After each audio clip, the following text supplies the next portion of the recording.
Hi, நம்ம இன்றைக்கி காளா மீன் குழம்பு தாங்க பார்க்க போகிறோம். அதுக்கு தேவையானது புளி கரைசல், அதுக்கப்புறமா வறுக்கிறதுக்காக காளா மீன் தனியாக எடுத்து வச்சுருக்காங்க. குழம்புக்காகவும் காளா மீன் தான் அது எடுத்து வச்சுருக்காங்க. இப்போ சட்டி காஞ்சிட்ருக்கு. நம்ம அந்த புளி கரைசல்னு சொல்லணுங்களா, அந்த புளி கரைசல், மிளகா பொடி, மஞ்சள் பொடி, உப்பு, ஒரு 3 தக்காளி போல் ஜாரில் அரைச்சி அதில் மிக்ஸ் பண்ணி வச்சுருக்காங்க. இப்போ எண்ணெய் ஊற்றி 1 ஸ்பூன் கடுகு போட்டு 1/2 ஸ்பூன் வெந்தயம் போட்டிருக்காங்க. அதுக்கப்புறம் தேவையானது ஒரே ஒரு வெங்காயம், ஒரு பச்சை மிளகா, கருவேப்பிலைங்க. கடுகு நல்லா பொரிஞ்சதும் வெங்காயமும் அந்த பச்சை மிளகாவும் சேர்த்து நல்லா வதக்கணுங்க. நல்லா வதங்கிட்ட பிறகு அது போட்டுட்டாங்க. நல்லா வதங்கணும், ப்ரௌனிஷாக ஆகணும். பாருங்கள், அத்தை நல்லா வதக்கிட்டுருக்காங்க.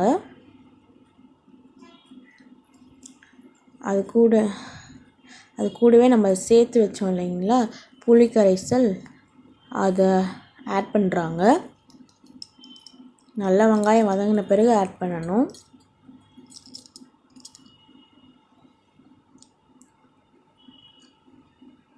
நீங்கள் காளா மீன் செஞ்சுருக்கீங்களான்னு கமெண்ட் பண்ணுங்கள்.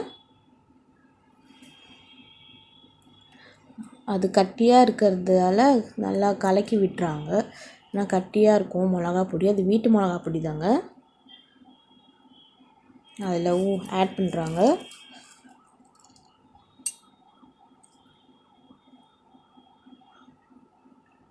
அதை மூடி வச்சுருவாங்கங்க. நல்லா கொதிக்கணும். நல்லா கொதித்த பிறகு நம்ம மாங்காய் போட்டோம்னா டேஸ்ட்டாக இருக்கும். அதனால் ஒரு 2லேருந்து 3 துண்டு போல் மாங்காய் ஆட் பண்ண போகிறாங்க. நல்லா கொதிச்சிடுச்சு. இப்போ மாங்காய் ஆட் பண்ணுறாங்க. மறுபடியும் மூடி வச்சுருவாங்கங்க.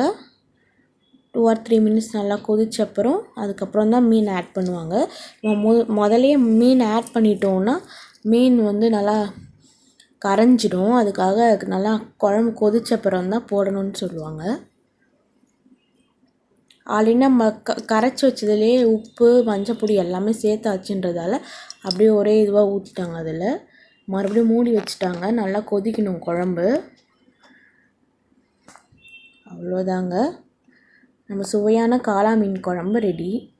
பிடிச்சிருந்தா லைக் பண்ணுங்கள், ஷேர் பண்ணுங்கள், சப்ஸ்கிரைப் பண்ணுங்கள்.